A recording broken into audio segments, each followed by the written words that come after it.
I bet you didn't know that historical reenactment has a long history that continues into today.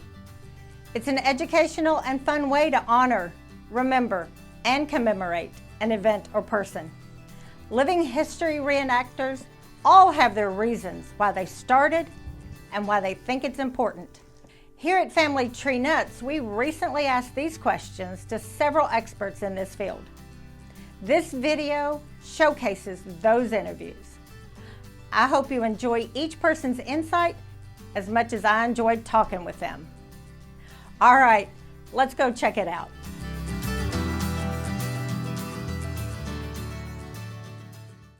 Hey everybody, I am here with Baldwin. And where are you from? Originally from Junction City, or sometimes known as Shelby City, Isaac Shelby. Oh wow, Isaac Shelby, that's awesome. First governor of Kentucky.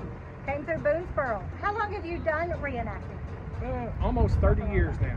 Almost 30 years, that's a long time. And what was it that brought you to be interested in that? Well, I think my love of the outdoors started it out, and then once I got into grade school, just the U.S. history that was taught to me, and just the curiosity of like how they actually lived. And as a young teenager, you had the opportunity to be, in this part of the country, to go out in the woods and experience that. That's amazing. Do you have a favorite location that you like to go to? I like this part this fort here because it's close to home. But areas of the United States, I really like West Virginia a whole lot, and the hills of West Virginia. So you go reenacting further away from home. Do you limit yourself to any location? Normally just my vacation time.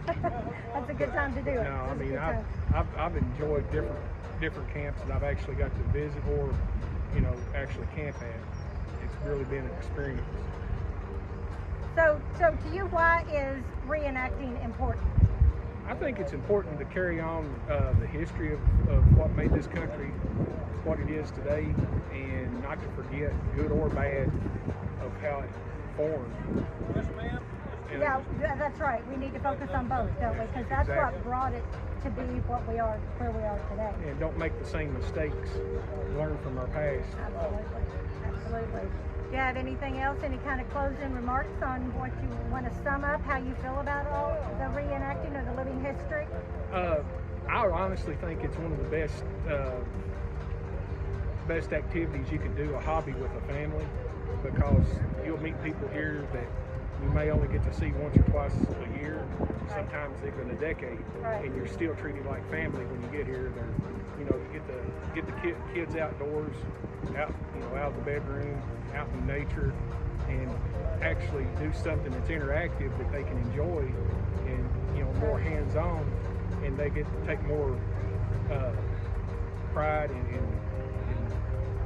just enjoy the time they have. There is something about the living part of it that brings it to life.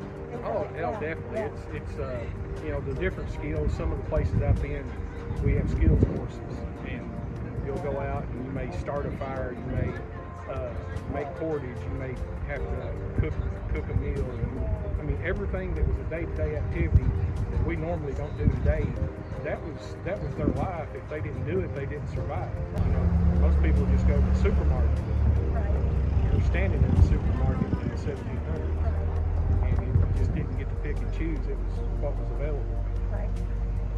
We don't quite understand what it was that actually how intrepid and strong and determined and diligent our ancestors had to be for us to even be standing here today. That's exactly right. Yeah. And just they may not have been college educated, but the wood smarts that they had, got them to the point of being able to have settlements and bring families in, and just the mentality and the skill level. People say, I was 200 or 300 years ago, that doesn't pertain to today, but it truly does. And getting young people involved in this hobby, it builds confidence, it builds skills, and I think in today's youth that's very important. I would agree. Well, thank you, Kenny. I appreciate it. I appreciate the fact that, it's very nice to meet you too. I appreciate the fact that you're interested and willing to come out and share your information and share your experience with us today at Family Tree Nuts. Thanks a lot. Here we are again, and we're interviewing Reed Corey, Reed Corey. And where are you from, Reed? Barberville. Barberville. Is that where you're originally from? Yes. Awesome, awesome. And how long have you been doing the living history reenactment? About 7 years now. Okay. What got you interested? Actually shoot muzzleloaders. Oh, okay. Competitive shooting. Mm-hmm. So you've done competitive shooting before? Yes. Yeah. And that just kind of slowly transitioned for you? Yes. That's yeah, awesome. once I got into shooting the flintlocks, muzzleloaders, of course the rest of it just sort of come with it. And Right. I always found history interesting, so goes along with it. You know, always heard about Daniel Boone, John Glass, and some of those. Was always fascinated by it. Right, right. Today at Fort Logan, of course, we just saw the reenactment of the siege of 1777. Were you portraying a certain individual today? No, not necessarily, not one particular person. No. Okay. Where were you positioned? You obviously were an American defending yourself. You were inside. Where were you positioned at? I was on the catwalk. Okay. On the wall. Okay, okay. And in your competitive shooting, is that, when you shoot in this type of living history reenactment, is that similar to the same feeling, emotion you got when you would do competitive shooting? Somewhat. We're a little more focused on more competitive shooting, you know. Sure. Sure. Not so much worried about the crowd and so on and so forth, but of course we still have crowds, but yeah, it's interesting, and we have a lot of fun. That's good. Do you have a favorite location that you do the living history reenactments? I have to be honest with you, in Barberville during October during Daniel Boone Festival. Oh wow, yeah. So we go down there and we camp about 5 days down there, right in town. They've got a spot for us in town, and of course we're in the parade. When is that? First full week of October. Okay. Okay, we may have to make that down there. That would be amazing to go see that one. So would you have any kind of last thing that you want to say, that you want to leave everybody with on what your thoughts are on why history is important? Just don't want history to be forgotten. Where we come from, how we made it to where we're at now. Right. There was a lot of influential people, a lot of heroes that people don't know about. That helped found this country and make it what it is today. Exactly. We wouldn't be standing here without them, would we? No. That's right. That's right. That's wonderful. Any last thing you want to say today? Go Cats. Go Cats. All right. That about sums it up. That's all we need to know. Thank you, Reed. I appreciate it. All right, and here we are again. And who am I talking to now? Jimmy Norton. Jimmy Norton. Where are you from? I'm from Breckenridge County, Kentucky. It's about midway between Louisville and Owensboro, like south of the Ohio River there. Oh, wow, okay. So how long have you been doing living history reenactment? Oh, I've been doing it since 1985, so about 37 years. A good long time. What got Been you? a few days. Yeah, it's a few days. What got you interested? Well, I had a cousin that got me interested in shooting muzzleloaders and stuff, and in my junior and senior year of high school, I had a high school teacher that he introduced me to the buckskin side of it, and the camping in teepees and stuff like that. Right. So we started going to Friendship, Indiana, and we've done that for years. We do it twice a year, June, and we start out in May and October, and we go up and set teepees up and just have a good time. Shoot muzzleloaders, have a big time. Do you have a favorite location to go to? Well, this is one of my favorite ones here. I've been coming here since they started it, and it's closer to home than most. I love Martin Station down in Virginia, and like I said, I've been coming to this one ever since it started. Kind of like it's 2 hours from home. Do you have a distance that you won't travel, or will you go pretty much that you're able to go? I've gone to Ohio. We've gone to Indiana, mid-Indiana, toward Indianapolis, and then West Virginia. We've gone to camps all over the country. Wonderful. So you obviously were inside the fort, defending the fort today. Were you portraying anybody in particular? No, well, actually, Benjamin Logan was the one that went out and rescued the individual that got wounded out there, and I did do that today. You portrayed him today. Yeah. That's a great story. Yeah. I'm kind of a switch hitter. The last 2 years I've been out there fighting with the Indians, so wherever they need me the most gotcha. is where I'm That's at. where you go. Exactly. Yeah. Why do you think the reenactments are important? Well, it's just a good way to get into living history, the American history out. You don't get a true version of it everywhere, but I think a lot of people can learn from it. To me, it's enjoyable, and I think wonderful. everybody needs to know it. Absolutely. Why do you think history is important? Well, you don't know your history, you're subject to repeat it. That's exactly and right. a lot of that we don't want to do. Any kind of closing remarks? Anything you want to say? Just kind of leave us with? No, I don't guess. Yeah. Just come on out anytime you get the opportunity to see us. Where's your next reenactment you're going to be at? Do you Well, have that planned yet? I don't have anything really planned the rest of the year right now. I fly by my shirt tail, I Well, guess there you you might go. say. There you go. Well, maybe we'll see you around at Yep. one of the next ones. All right. All right. Thank Thank you you. very much. I appreciate you taking your time. Thank you. Thank you very much. So here we are right now, and who am I standing here with? My name is Tommy Schneider. And where are you from, Tommy? I'm from London, Kentucky. London, Kentucky. And how long have you been doing reenactments? You're I've been one of the doing- younger ones. I've been doing reenacting since I was 2 years old. 2 years old. Well, then what got you started doing this? What got me started was I was 2 and my grandfather took me to Blue Licks. And ever since then, I've been hooked on reenacting since. That's wonderful. Do you have a favorite location, or would Blue Licks be it? Blue Licks is my It's favorite your location. It's your favorite location. Why is this important to do the living history reenactment? To me, living history reenactments is a way of the younger generation and even older generations to learn their history and what their ancestors done. And it's an easier way to learn because hands-on is the way you can learn better, in my Okay. mind. Why do you think history is important to remember? History is important to remember in my mind because if we don't learn what our history did, we will be bound to repeat it. You were obviously inside the fort in the reenactment today. Were you portraying anyone in particular? No, I wasn't. I was just portraying someone who would have been at the fort at the time. And where were you inside? Were you up on the catwalk, or where were you? I was behind the gate, primed and loaded, so when I was able to get out there and shoot, I could. And do you have any kind of last thing you want to say on anything you want to say why history is important, or why you think today was important? I think today was important just because we were able to see so many young kids come out here and get so fascinated in history that they don't teach in schools anymore.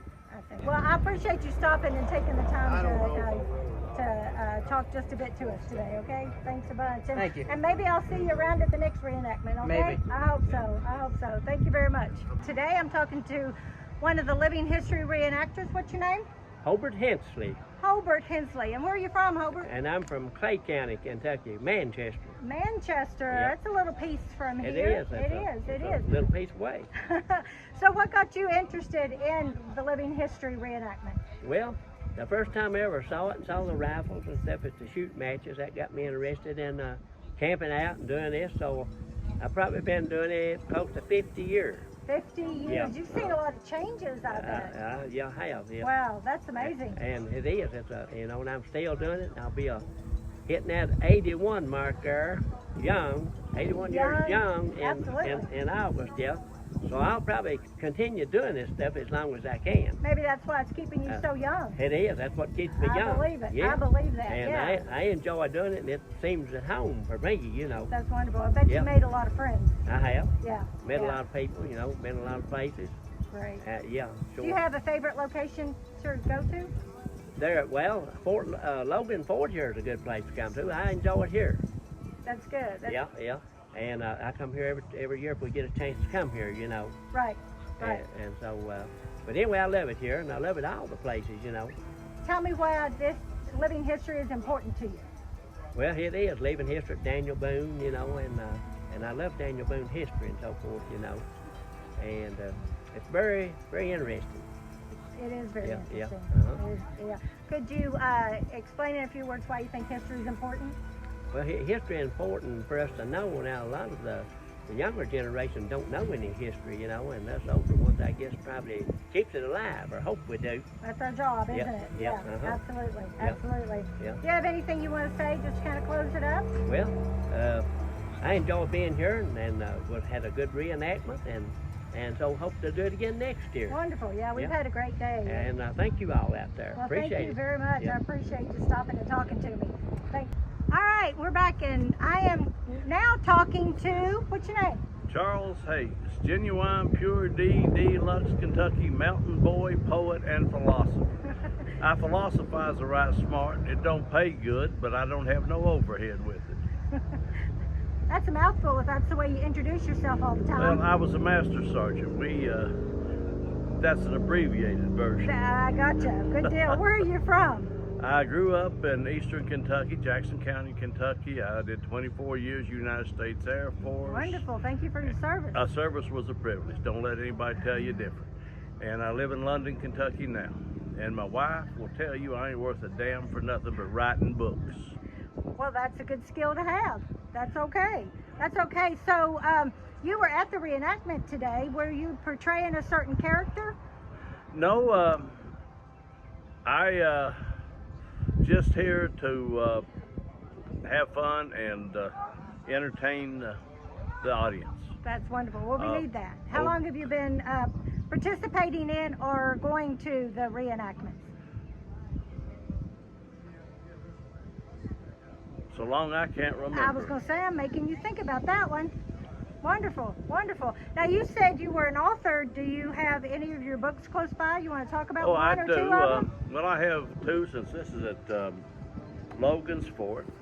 The Bloody Sevens is an account of the Indians' attack on Logan's Fort in 1777. Actually, May 30th, 1777. It was the smallest fort in Kentucky. The Indians were told that if one fort fell, the others would leave. The British actually financed the attacks on Kentucky that year. The fort didn't fall. It said that the Indians called it the Standing Fort when they couldn't make it fall. That's how Stanford got its name. That is, if it's not the truth, it's a dang good legend. It is, it is. I've written a total of 26 books on the Kentucky frontier and the American Revolution. Writing is fun. Researching is fun. I do about 4 hours of research to 1 hour of writing. If I enjoy the research, if I enjoy the writing, usually people enjoy the book. So I only do what I enjoy. Well, you carried over another one. Now this one, I grew up 20 minutes from here. The Boonesboro. 1778 attack on Fort Boonesboro. I used a lot of research in Draper's manuscript and John Dabney Shane's interviews to get the information. There was a lot of conflicting information. There were some people remembered, for example, they dug a ditch in a cabin, another that they dug a hole where just they knew an Indian tunnel would be coming through. So I figured out the best way it would have been done and used that. The trouble with using a lot of personal accounts is that 30, 40 years after the fact, it gets blurred for people. So you have to kind of throw in a little common sense with it. Right. Well, why is history important to you, Mr. Hayes? It's like breathing. The history is there to, 1, honor, 2, not correct the history, but correct what we do that might give us the same mistakes that were made in the past. If we don't remember what we did wrong, where we failed, then we'll probably do it again. Absolutely. And as a member of the Sons of the American Revolution, we try to honor all of our founding fathers. But one way to honor them is by letting the younger generations know what happened and when and why. We have people now that are trying to destroy statues, destroy our history, and this is one way that we can counteract it. Anyone who is against our history is a flat-out Marxist fool. I was actually working that day. Next question, you beautiful, drop-dead, gorgeous young lady. Well, where can people find your books? How can they find them? Okay. Because these are really interesting. I kind of looked through a few of them. I'm going to take some home for sure. They're available in some bookstores, on Amazon.com, or they can email me at Charles Hayes. charles@booksbyhayes.com. Give me a phone number to contact you, and at that point We send them out $10 a book plus shipping. Wonderful. Wonderful. Well, thank you for sharing the reason why you think history is so important, and thank you for all the research you've done, because it is valuable to all of us to remember and to pass on the history of how our great state and nation got founded. We wouldn't be standing here today without it, for sure. Any kind of closing remarks today? We have a history that overall is to be proud of. We have a history that has been simplified to the point that most people don't even know what it is.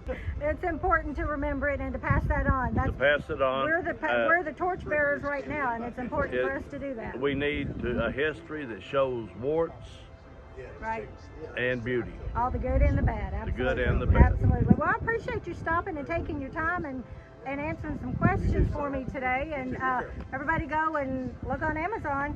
Go look for some of these books. And or go to booksbyhayes.com. There we go. booksbyhayes.com. Thank you, Mr. Hayes. I appreciate it. Thank you, Susan. Yeah, thank you. Thank you.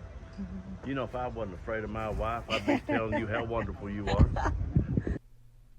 Wow, that was informative and fun. I hope it encourages you and your family to take the time to attend a reenactment or living history event in your area. What better way to connect to our past and have a better understanding of what our ancestors lived through? What do you think? Did you learn something like I did? Be sure to let us know your thoughts in the comments below. We will continue to be on location at these events and interview the participants, so look for more videos like this one. And remember, family tree nuts. Let our nuts find the nuts in your family tree.